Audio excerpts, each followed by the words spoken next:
All right, well, first of all, fantastic performance to both of you. Starting with Alfonso, your team just put up 56 points against the second-ranked team in the whole country. Talk about their overall performance today. I mean, we stepped up. We knew what we had to do this week. We knew they were number 2. We didn't let that be anything big to us. We did what we always do every week. We worked hard all week, and that's how SV plays right there. That's how we play. Now, Brian, huge game for you today, 20 total tackles. Talk about your individual performance. I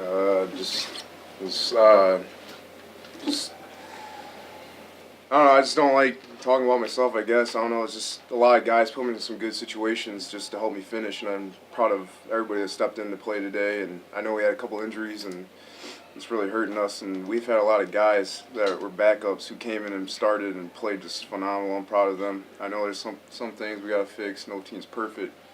But I'm just proud that the way everybody played and just keeping their assignment and just, I just got to owe it to everybody else. It's not with me. Alfonso, now talk about some of the positives that can be taken from this game. Obviously, the result isn't the one you wanted, but a lot of positives from this game. A lot of positive. When's the last time we put up 56 points? That's a positive. And, we were rolling. The number 2 team in the nation couldn't even stop our offense. So there's a lot of positives for today. It's hard. The outcome, like you said, wasn't the one we wanted, but you can't hang your head low. You just gotta the next day, And then, Brian, what will be the key for prepping for Ferris next week? Obviously, mentally getting back into it after this loss and then preparing for a very, very good Ferris team. This game now is in the past, and we can't dwell on it. Just got to come back and just get ready to work, and I know our guys will do that, especially starting tomorrow in the morning. Come back to lifting.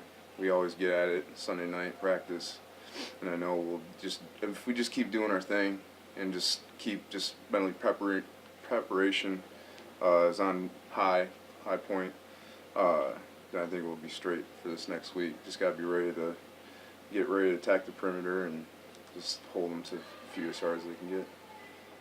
All right, Jim, just a general statement on the game tonight. Well, first of all, it was a great game. It was an outstanding football game today. I'm really proud of the way we played. Obviously, someone had to lose that game, and we don't feel very good that we were the ones that lost the game. But like I said, our guys played with great effort, great heart. They kept coming back. We were down 21-7, battled back into that game, down again late, 49-42. We drove down the field to tie it up.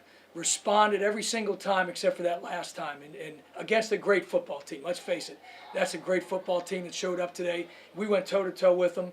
I played well enough to win, didn't get it done, but really proud of our guys, and congratulations to them for pulling it out there. Now, starting with the offensive side of the ball, I put up 56 points on the number 2 ranked team in the country. Talk about that performance overall. Well, we first of all, Matt McCoy setting up that first touchdown with the interception. That was big. And it was a shame to lose Matt in that football game. But I thought we responded well. We put points on the board immediately, then fell down 21-7. Then we responded. We kept clawing and scratching. And I think as an offense today, what we did was really, really good. I'm really proud of the way the offense played. Everyone up front, the receivers, our running back.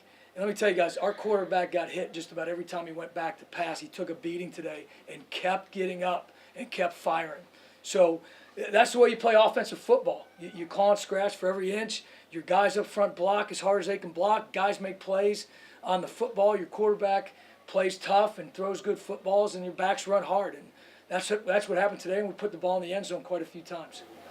Now the defense, again, very opportunistic, causing 4 interceptions, a fumble recovery. Was there anything that could have happened differently there late to get one more stop?